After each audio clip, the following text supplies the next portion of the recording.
So this giving our mind away, giving our power away, has actually created the vehicle for the few to control the world. And that vehicle is overwhelmingly what I call hassle-free zones, call them comfort zones as well.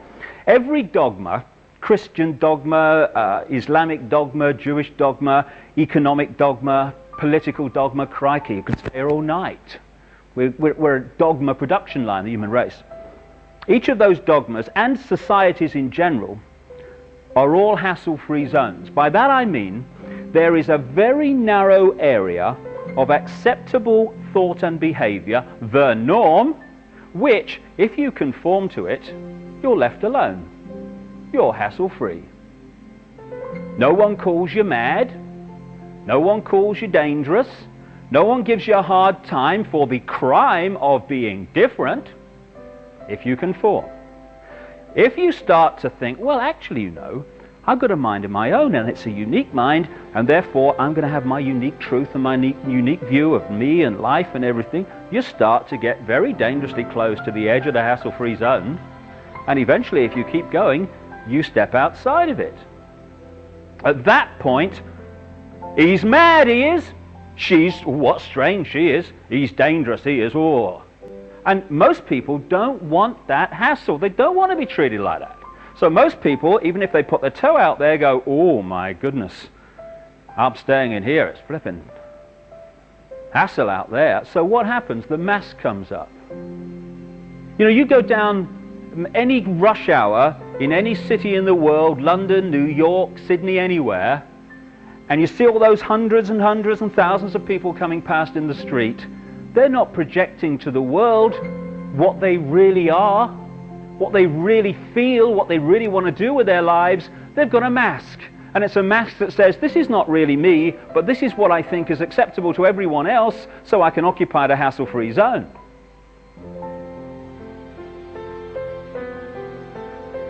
And for me anyway, it's that war in the psyche between that part of us that I call I am me, I am free, that wants to flow with our uniqueness. The war between that and the part of our psyche I call oh my God, which is at the heart of emotional, mental, and therefore physical dis-ease in the world.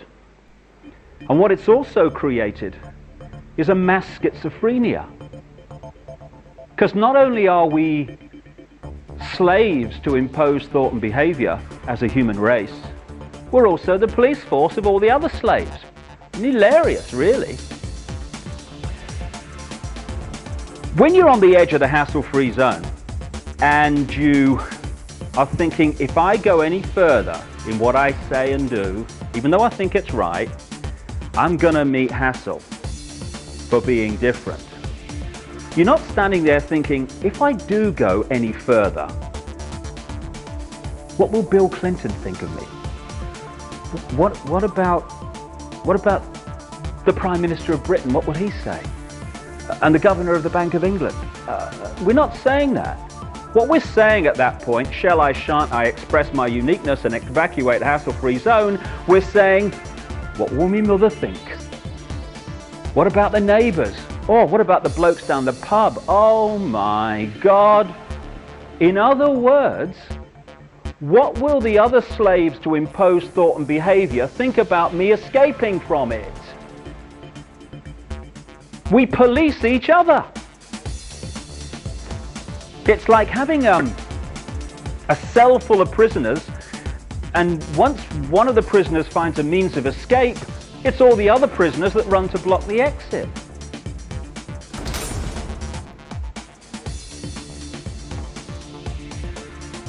We are both the slaves, the prisoners to this imposition, and the police force of it, because everyone seems to be trying to tell everyone else what is right and wrong, what is moral and immoral, what's right for them, what they should do, what they must do, what they ought to do. And as a result of that, we're actually manipulating each other without realizing it.